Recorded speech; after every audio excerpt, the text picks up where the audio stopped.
doutora Alessandra Figueiredo. Prazer tê-la conosco aqui no programa. Bom dia. Bom dia, Levi. O prazer é todo meu. Bom dia, o prazer é todo meu estar aqui, né? Já agradeço a acolhida de sempre. Você é muito prestativo com a minha pessoa e desde já eu agradeço bastante. Muito bem, viu? As pessoas que porventura tiverem alguma dúvida, podem entrar em contato conosco pelos nossos contatos, pelas redes sociais e também pelos nossos telefones. Doutora Alessandra, como foi que surgiu esta campanha denominada de Janeiro Branco? Levi, há 10 anos essa campanha foi criada por um psicólogo mineiro. Ele teve aquele insight de que o mundo precisa de equilíbrio, que a saúde mental ela precisa ser vista como uma cultura implantar no país, uma cultura sobre saúde mental. E a gente percebe que, por mais que isso seja propagado, ainda não gerou aquela cultura, aquilo em que as pessoas têm em mente de que saúde mental é uma prioridade. As pessoas procuram cuidar da saúde mental, na maioria das vezes, quando a saúde mental já está comprometida. E nós sabemos que não é bem assim por este caminho, né? Então, este psicólogo chamado Leonardo Abraão, ele criou essa cultura de saúde mental e ele começou a difundir esta ideia. E esta ideia foi se espalhando por todo o Brasil e já faz 10 anos que essa ideia está sendo difundida. E é uma campanha linda. Por quê?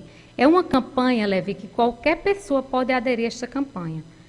Tanto profissionais da área de saúde mental, profissionais como você, um profissional do rádio, você está aderindo a essa campanha nesse momento, né? Uhum. A partir do momento que você acolhe a ideia, o tema, se propõe a dar uma abertura no programa que tem uma grande audiência, a gente sabe muito bem disso.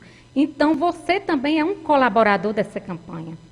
É uma campanha que teu vizinho pode sentar na rua, na calçada, chamar as pessoas e dizer assim, vamos falar de saúde mental? Vamos falar a grosso modo, vamos falar do nosso jeito e depois a gente vai buscar conhecimento, porque a vida pede equilíbrio e o mundo pede saúde mental. Isso não quer dizer que... Não, janeiro é o mês que mais tem problemas de saúde mental. Tem nada a ver não, né?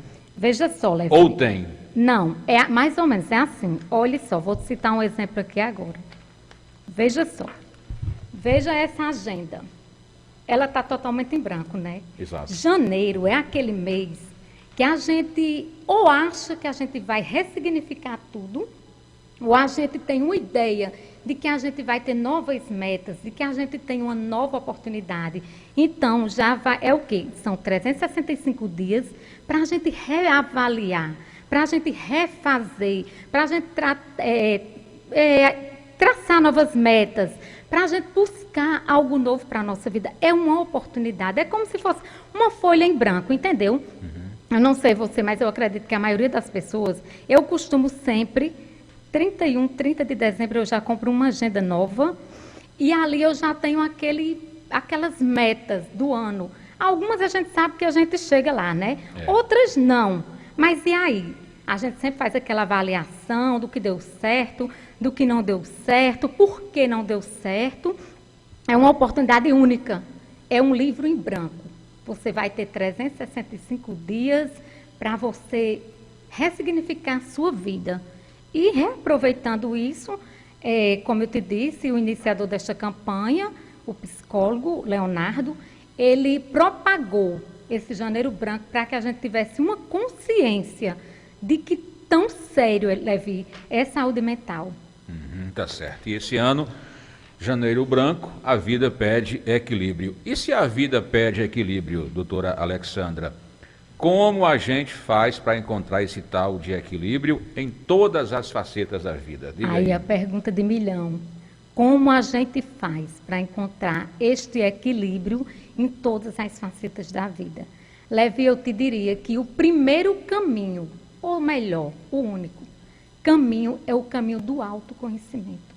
Não tem como você chegar a uma vida equilibrada sem você adquirir autoconhecimento. Entendeu? Entendi. E como é esse autoconhecimento? Justamente, Levi, o autoconhecimento é você conhecer as suas emoções. Nós somos emoções, nós somos seres que nós somos preenchidos por emoções. A raiva é uma emoção. A alegria é uma emoção. Você está aqui, eu estou aqui agora. As nossas emoções, elas estão fluindo. O que venha nos acontecer aqui agora e que nós não estejamos preparados, a gente vai agir emocionalmente. Raiva e tristeza estão juntos? Sim, a raiva é uma emoção. Veja só um exemplo bem peculiar. O trânsito, uma hora dessa, todo mundo dormiu, a gente quer dizer que dormiu tranquilamente, né? A gente sabe que nem sempre, mas assim, a maioria a gente acredita que sim. E aí as pessoas acordam e o trânsito já tem aquele nervoso, é incrível.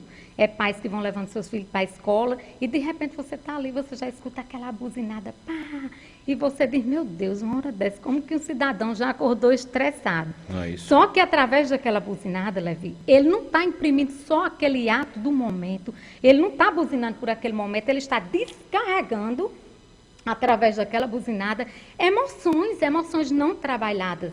E quando nós não trabalhamos as nossas emoções, nós não nos conhecemos. Se ele trabalhasse, não apertaria com força a buzina. Com certeza, Levi, com certeza, se você trabalhasse as emoções, porque assim, quando a gente está trabalhando as nossas emoções, a gente sabe aquilo que nos provoca raiva, a gente sabe aquilo que nos tira do prumo, a gente, assim, sabe lidar com as nossas emoções. Aí, naturalmente, você pode dizer, mas a gente não sabe, não, Alessandra, não tem outro caminho, não tem outro percurso para a gente lidar com essas emoções.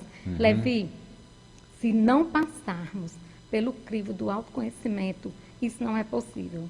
Eu te digo que há 5 anos atrás, eu era uma pessoa comum, normal, e eu sou muito intensa, e assim, as pessoas intensas, elas têm uma característica, elas pensam muito rápido, elas agem muito rápido. E depois, com o conhecimento, eu fui ressignificar e fui educar as minhas emoções. Estou educando, é um processo contínuo, é um processo que você não pode determinar prazo, mas a gente consegue educar as nossas emoções e ter uma qualidade de vida melhor com você e com as pessoas que você convive. É muito interessante. Tem um perfil, assim, de pessoas, doutora Alexandra, que elas estão prontas para o autoconhecimento, ela consegue se reconhecer 100%? Você fala Tem como? um perfil de pessoas mais calmas, pessoas mais intensas, Levi, pessoas mais tranquilas, pessoas mais, né, estressadas. qualquer pessoa, por mais, eu acredito que você está falando de temperamentos, Sim, né? temperamento. Qualquer pessoa, é diversos temperamentos, mas qualquer pessoa e qualquer personalidade, ela pode trabalhar as suas emoções através do autoconhecimento. Porque a gente vai se conhecendo. Aí você pode me dizer assim, Alessandra, mas uma pessoa bem calma, tranquila, aquela pessoa que deixa passar tudo, que não faz questão por nada, ela precisa trabalhar o autoconhecimento? Sim, Levi. Por quê? Porque às vezes pessoas assim têm uma tendência a ser muito passiva. Às vezes você é calmo, tranquilo, mas você também não tem posicionamento, você não se posiciona, você é uma pessoa que também você não reage, você não pode viver equilíbrio. Estamos falando de equilíbrio. Nem é para você ficar alguém que não reage a nada e nem alguém que reage a qualquer coisa, a tudo impulsivamente, entendeu? Equilíbrio, a palavra é equilíbrio. Eu gosto de dizer uma coisa, a sabedoria, Levi, ela nunca mora nos extremos. A sabedoria, ela mora no equilíbrio. Que bom, estamos conversando aqui com a doutora Alexandra Figueiredo, psicóloga. Vamos falar agora sobre educação sentimental, doutora Alexandra. Sim. Estou sabendo que é o seu forte aí, viu? A gente está tentando, né, imprimir, é uma cultura nova também. A gente sabe, Levi, que tem educação para tudo. Tem educação financeira, tem educação sexual, tem educação moral, tem vários tipos de educação e nós precisamos ser educados nesse aspecto. E a cultura da educação emocional é uma cultura que já deveria ser imprimido desde os primeiros dias, na escola, entendeu? Na criação dos nossos filhos. Por quê? Porque quando a gente educa e conhece as nossas emoções, a gente aprende a nomear as nossas emoções. E a gente presta atenção, Levi, os gatilhos que são disparados através dessas emoções. A gente passa a se perceber de uma forma equilibrada, nítida, e a gente consegue ter esse controle dessas emoções. O interessante é isso. Então, a educação emocional é você educar suas emoções. E um dos objetivos principais dessa campanha do Janeiro Branco é educar emocionalmente pessoas. Por quê? Porque pessoas educadas emocionalmente, elas vão contribuir para uma sociedade com um emocional mais equilibrado. Entendeu? A proposta é essa. Essa educação sentimental, doutora Alexandra Figueiredo, ela se resume ao relacionamento de casal, por exemplo, entre pais e filhos, entre amigos, enfim, a relação com outro ser humano em si? Ela se resume à relação com o todo. Porque fala o quê? Educação sentimental, educação emocional. A gente está falando de sentimentos. É como educar aquilo que sentimos. O ciúme, vou te dar um exemplo agora bem presente no ser humano. O ciúme. Todos podem ter um ciúme numa proporção em que aquilo não venha tirar a qualidade de vida das pessoas envolvidas naquele relacionamento, entendeu? A gente até diz, não, é uma espécie de cuidado, sim. Mas quando ele passa a ser patológico, quando passa a ser um ciúme descontrolado, um ciúme imaginativo, um ciúme que o relacionamento não tem sossego, não tem paz, que você tira a qualidade de vida do seu relacionamento. Você tira totalmente a qualidade de vida da pessoa que convive com você, você tira a sua qualidade de vida. Então, educação emocional, educação sentimental, educar os nossos sentimentos.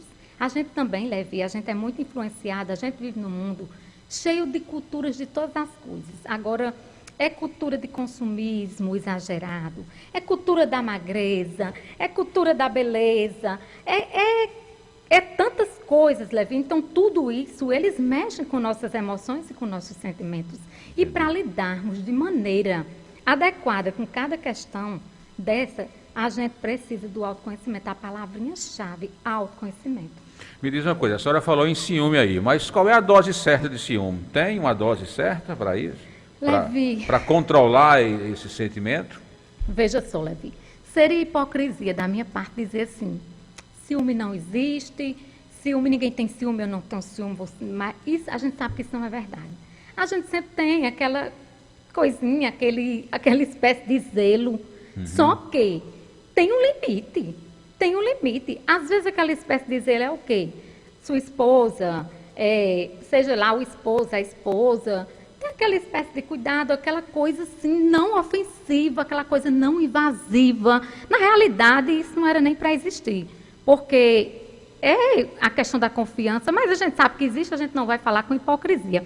Porém, Levi, o pior de tudo, o que traz a consequência maior, o que nos afeta é o exagero. É o exagero. Aí você pode me dizer, mas e essas pessoas assim, que elas não se controlam? Por que elas fazem isso? Por que foi ali, quebrou tudo? Por que foi ali e passionalmente cometeu um crime, fez isso e fez aquilo? Justamente por isso, Levi, as emoções não são trabalhadas. Não são trabalhadas. E qual é a hora de procurar uma ajuda profissional? Nesse caso aqui que a gente está falando da educação sentimental, né? Levi, eu diria que ajuda profissional você pode procurar a todo instante, principalmente quando você está bem, que você acredita que está bem.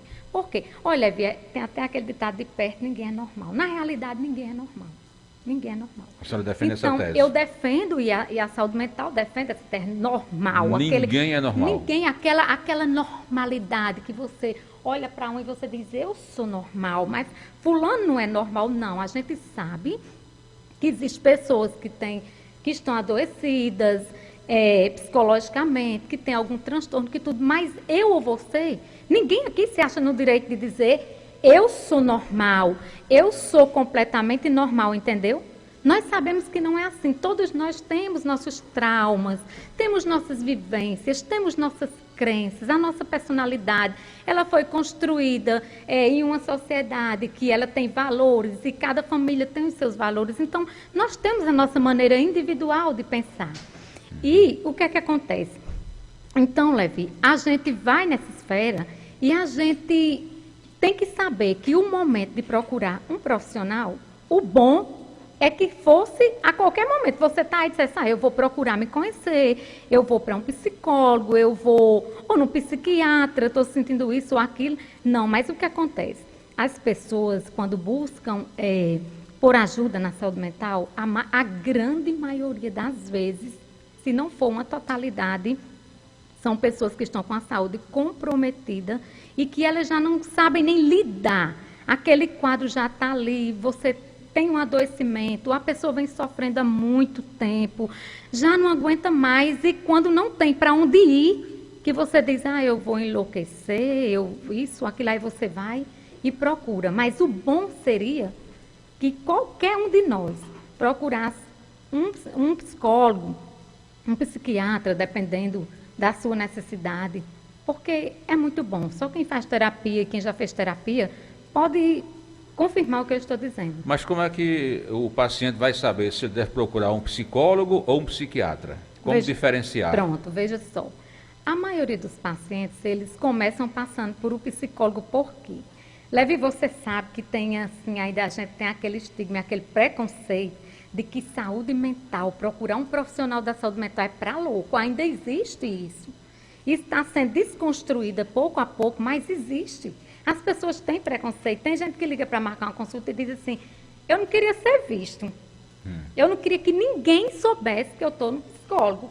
Mas as pessoas vão lá para a academia, né, e fazem aquela selfie, estou malhando, cuidando do meu corpo, todo dia tem gente que bota lá, né, eu boto muito, algumas muito vezes, isso. não, eu me incluo nisso, não todo dia, mas algumas vezes. Olha uma que faz isso todo dia aqui, tá? Chegou agora, Ivoneide. Aí a gente faz, né, Ivoneide? Mas aí, Levi, estamos cuidando do nosso corpo, Exato. Que também faz parte dos cuidados. Mas aí, que bacana você também... Olha aqui, cuidando da minha saúde mental. Porque isso aqui, Levi, é a pirâmide. É a mente, é o topo da pirâmide. A gente começa aqui. E daqui a gente vai fluindo. E para a gente lidar com todo o resto, isso aqui tem que estar bem. Porque se sua cabeça, sua mente não estiver bem, você não consegue lidar com o resto. E o paciente pode sentir-se realmente seguro diante a uma consulta psicológica? Ou seja, o profissional realmente guarda o segredo daquilo que se conversa no consultório? Levi, totalmente. Inclusive, é a ética da nossa profissão. É a regra base da nossa profissão. Quem vazar alguma coisa pode ser punido? Pode ser não, deve ser punido. Deve ser. Nós temos um conselho, nós temos o Conselho Regional, né, o nosso CRP, e eu acredito que raramente, eu não vou dizer que isso nunca aconteceu, porque a gente sabe que no mundo acontecem coisas que a gente nem imagina. Mas eu vou te dizer, Levi, eu acho que isso, se tiver acontecido, é numa probabilidade mínima, porque, assim, a gente é muito conscientizado durante a nossa formação. Na academia, a gente tem que lidar, durante os estágios, a gente lida com estágio supervisionado, e a gente é muito cobrado. E aquilo fica na gente de uma forma que é o que é de mais precioso. Você chega no meu consultório e você traz aquilo que você não tem coragem de levar para ninguém. Você traz, você confia no seu psicólogo, então quebrar o sigilo é algo assim que eu nem consigo imaginar como profissional quebrar um sigilo. Eu acho que não tenho nem palavras. Pode ficar tranquilo, qualquer coisa tem um CRP para caçar o CRP desse psicólogo e ele ser punido severamente.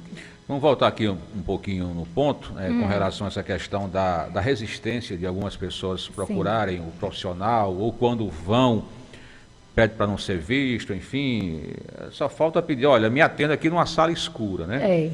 É mais ou menos isso. O que é que a senhora acha que pode ser feito, né? A senhora falou que já tem mudanças com relação a essa questão do preconceito, mas o que é que pode ser feito para diminuir ainda mais, deixar ali rente a zero esse preconceito? Levi, é o esclarecimento. É o esclarecimento, que é o objetivo principal dessa campanha do Janeiro Branco. Do Janeiro Branco. É você difundir essa cultura. O objetivo é que a gente consiga criar uma cultura de saúde mental, onde as pessoas comecem a ver saúde mental como uma prioridade, entendeu? Saúde mental. Há o quê? Há uns 10, 15 anos atrás, a gente ouvia falar muito pouco em um psicólogo. E quando a gente escutava, eu escutei, mães, a gente escutou, eu sei que você escutou, às vezes o menino estava dando trabalho, estava lá, ou alguém estava fazendo alguma coisa, eu vou levar você no psicólogo. Como se levar alguém no psicólogo fosse aquela espécie de punição, entendeu? E as pessoas se sentiam assim, ofendidas. E psicólogo é para louco, e psiquiatra é para louco. Você já ouviu alguém dizer assim? A mim dizem direto, Alessandra, por que é que os psicólogos, psiquiatras têm tudo jeito de louco? Alguém já te falou isso? Porque a mim perguntam, citam exemplos, fulano de tal. E eu fico assim, eu digo, gente, eu gosto de brincar. Eu digo, gente, para entender a loucura, a gente fica meio louco. Só que não, a gente sabe que não é bem assim. É uma questão, assim, humanizada. O psicólogo, o psiquiatra, ele vai tratar o paciente com muita empatia, entendeu, Levi? Ele tem que ser assim. Entendi. Ele tem que tratar com empatia, ele tem que fazer um acolhimento humanizado. Então, a gente entra naquela vibe, a gente não pode... Você chega no meu consultório e você diz assim, Alessandra, deixa eu procurar um exemplo bem. A Alessandra tem uma estrela... a gente sabe que é a imaginação sua, né? Tem uma estrela que toda noite ela pisca só para mim e ela me manda sinais e isso, aquilo. Levi, eu como profissional posso olhar para o meu paciente e dizer, tira isso da sua cabeça que isso é loucura? Claro que não, porque nós sabemos que a mente, ela projeta. Uma mente adoecida, ela projeta. Tem pessoas que estão aqui que dizem, olha, eu já vi paciente nos meus estágios, não posso citar os locais, mas eu já vi paciente nos meus estágios que chegava com o olho tapado e falava assim, tem uma velha que aparece no buraco da parede toda noite, eu vejo, eu não aguento dormir. E a gente sabe que a pessoa vê. O que é chocante não é você dizer assim, não, você não está vendo, não, tira isso da sua cabeça, isso é cor da sua cabeça. Não, Levi, o adoecimento da mente, ele é capaz de reproduzir coisas que você não tem noção. A esquizofrenia é um fato que ele reproduz bastante projeções na mente humana. Entendi. Então, a diferença de uma escuta qualificada é essa. Por quê? Pronto. Vou citar aqui um último exemplo que eu tenho certeza que tem ouvinte aqui nesta hora que passa por isso, porque isso é muito comum. A gente tem as espécies de toques, né? Toque, você sabe, tem pessoas que têm aquele toque físico, que lava muito a mão, tem vários toques. Só quem tem toque é a pessoa que é organizada, estritamente organizada? Não, qualquer pessoa pode ter toque. Porém, o toque, ele vai aparecer mais em pessoas assim, que elas são metódicas, que elas são tipo organizadas. Ver tudo no seu lugarzinho. É uma ali. pessoa que vai ter uma probabilidade maior, mas a gente sabe, hoje em dia, a gente sabe que as pessoas podem desenvolver toque. E veja só, Levi, tem uma espécie de toque, que é disso que eu quero falar para você, ouvindo, que está me escutando agora. Uhum. Veja só, tem uma espécie de toque que a gente chama de toque de pensamento, que é um dos mais difíceis. Por quê? Toque. De pensamento. Toque tipo assim, de pensamento. a gente chama assim, mas a gente sabe que tem as nomenclaturas científicas que, só para o ouvinte entender o que eu vou dizer, eu tenho certeza que essa informação, ela vai ajudar bastante. Veja só, tem inúmeras pessoas, pode acontecer comigo, com você, com qualquer pessoa. Você vai adoecendo, porque o adoecimento da mente é involuntário, você não tem controle sobre isso. Aí você vai adoecendo e chega um momento, você está ali, e você começa a pensar em coisas que estão ali, te incomodando, te torturando, que você não tem coragem de dizer, Levi, a sua esposa, a sua irmã, a sua mãe. Por quê? Porque você pensa assim, meu Deus, se eu chegar agora e disser que eu estou pensando nisso, ou que está acontecendo isso comigo, com certeza as pessoas vão dizer que eu estou louca. E o maior medo que as pessoas têm é que as pessoas achem que as pessoas estão loucas. As pessoas olham muito para fora, né? Demais. Então, isso dificulta o tratamento. Por quê? Porque quando a pessoa vai procurar ajuda, essa pessoa já tem sofrido bastante demais. É um sofrimento intenso e a pessoa já chega desgastada, a pessoa já chega, leva a uma depressão, entendeu? Então, essas coisas, por isso que você procurar um profissional de saúde mental é a chave para tudo. É isso. Ok, muito bem. Conversa boa, corre rápido, viu? Já são 8h02, aqui com a doutora Alexandra Figueiredo, psicóloga. Registrar aqui algumas mensagens, são tantas, viu, Alessandra? São dezenas aqui. Que bom. Mas, por exemplo, o Yarley está nos acompanhando. Ruceni Barros está dizendo muito bem explicado o tema. Beijão para ela. Certo, você conhece, né? Conheço. Pronto. Arlane também aqui te mandou beijo. um forte abraço, viu? Ruceni acrescentou, um tema necessário para ser conhecido por todos. Aqui ela escreveu no momento que a gente estava falando sobre o Janeiro Branco. Psicólogo Paulo Sérgio também está aqui nos acompanhando. A vibração aqui, viu? Está lá que em cima, bacana, viu? Eu agradeço. Pronto, Francilene Xavier, deixa eu ver mais aqui para baixo. Estou falando aqui o pessoal do Instagram. A Lucelita Duarte diz, parabéns Levi, levando ajuda significativa na vida do seu público. Há muita gente precisando dessas informações, viu? Obrigado a você, tá, Lucelita? Forte abraço, super beijo carinhoso. Com relação à pandemia, doutora Alessandra, quais as consequências que ela trouxe para a saúde mental? Me diga aí. Levi, eu vou te falar. São muitas. Muitíssimas. E eu digo a você que a gente ainda não tem a real proporção do tamanho do desgaste de saúde mental através dessa pandemia. A gente sabe que é inúmeros, porque a procura por ajuda na saúde mental pós-pandemia foi assim surreal. E o que aconteceu com a cabeça dessas pessoas? Porque assim, vamos imaginar, estava indo tudo tranquilo na mente dessas pessoas, Sim. De repente o mundo parou, todo mundo ficou em casa, e aí veio essa avalanche de doença mental. Levi, veja só. Você sabe que nós aqui na nossa cidade, eu presenciei uma coisa que eu nunca vou esquecer na minha vida. Eu acredito que vocês também. Eu lembro que começou a pandemia e a gente achava assim, vai ser 30 dias, vai ser tantos dias e vai passar. E aquilo foi tomando uma proporção e a coisa foi piorando e nós lutávamos contra um inimigo que nós não sabíamos como lutar. Nós não o conhecíamos, nós não tínhamos armas, nós não tínhamos uma vacina pronta, nós não tínhamos nada. Nós começamos a ver pessoas morrerem. Levi, eu lembro de um dia que eu me senti muito mal, muito mal. Eu saí assim na varanda da minha casa e passou aqueles carrinhos, tipo o carrinho do ovo. Não é carrinho do ovo. Passou aquele carrinho e o cara dizia assim, eu tenho esse vídeo, o cara dizia assim, gente, fiquem nas suas casas, não saiam das suas casas. Levi, quando eu olhei para aquele, minha rua era sombria, não tinha ninguém, e aquela música fúnebre, que o cara colocou uma música fúnebre, aquele carrinho passando, pedindo para as pessoas não saírem. Psicológico. Levi, eu lembro que eu olhei assim para o céu, naquela hora, eu olhei para o céu e perguntava assim, meu Deus, a humanidade vai acabar. E eu lembro que eu precisei pegar a faculdade fechou, e você sabe que ela na Santa Maria é muito movimentada. É uma faculdade de renome, é uma faculdade que a gente tem que fazer fila para ir para banheiro, tem dia na faculdade. E eu lembro que eu demorei na faculdade, mas precisei pegar uma documentação.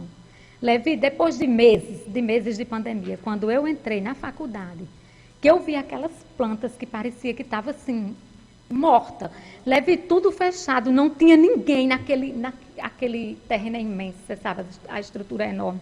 Levi, eu olhava para aquilo, eu dizia, meu Deus, eu tinha uma sensação de que talvez o mundo não voltasse mais. Então hoje, as pessoas têm aquela sensação que vivemos uma guerra, e foi uma guerra. Vivemos uma guerra totalmente despreparados, entendeu? Nós não sabíamos como lidar. Perdemos parentes. Quem de nós aqui, se não perdemos um parente, perdemos um amigo, perdemos um conhecido de um amigo da nossa cidade? Então, tudo Famílias isso... foram destruídas. Demais. Então, Levi, a gente acha assim, não, a gente superou. Por quê? Porque a gente já vai ter festa, porque a gente já se aglomera, porque a gente está vivendo vida normal. Sim, a gente está, entre aspas, vivendo vida normal. E como nós estamos inconscientemente com relação a isso? E o que está dentro de nós? E as sequelas disso? Entendeu? Então, Levi, é um mundo adoecido, completamente adoecido, e as pessoas estão aí, sem saber o que virá, né? E essa campanha, para finalizar aqui, o objetivo, como eu te disse, o objetivo maior dessa campanha é introduzir uma cultura cultura de saúde mental, que se torne algo cultural, que se torne algo comum, que a educação sentimental, a educação emocional, ela seja passada em escolas, ela seja passada aqui na rádio, ela seja passada nas nossas casas, e que isso seja algo assim muito normal, para que as pessoas consigam viver com o mínimo de qualidade de vida possível. Ou sem isso, Levi, você pode ter certeza, o mundo vai virar uma loucura. Ok. Doutora, isso. o empréstimo de tempo que eu fiz aqui com o Ivoneide já acabou. Obrigada, Ivoneide. Espero que ela não cobre juros, né? E nem coloque correção monetária. Não vai, né, Mas eu já Ivoneide? vou deixar aqui o compromisso no ar para a senhora voltar em outra ocasião para a gente falar sobre bullying e também falar sobre depressão. Tá ok, Levi. Tá Me certo? coloco à disposição.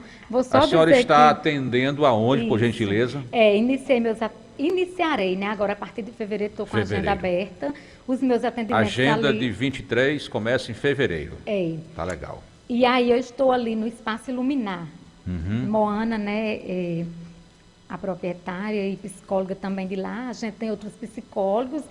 Tanto que você, se não quiser procurar a mim, a gente tem outros profissionais. Tem Moana, tem Raniele. Eu indico a qualquer profissional. E é uma clínica dali do também centro. que atende não só o paciente da área da psicologia, Sim, né? Tem outras tem especialidades. outras áreas, estou falando da psicologia, porque é o contexto, mas você pode procurar, e a mim você procura através do meu contato. Tem o meu Instagram, tem o meu contato, você marca diretamente comigo. E é isso. Muito obrigada, viu? Então começa em fevereiro o atendimento lá. Minha agenda já está aberta, você já pode ligar e marcar, agendar para fevereiro. Tá legal. Muitíssimo obrigada. Bom Ei, dia. obrigado, viu? Eu que lhe agradeço. Eu que agradeço. Viu? Tudo de bom para a senhora. Para você também. Felicidades na sua jornada, na sua Ok, caminhada. Ok. Muito Valeu. obrigada.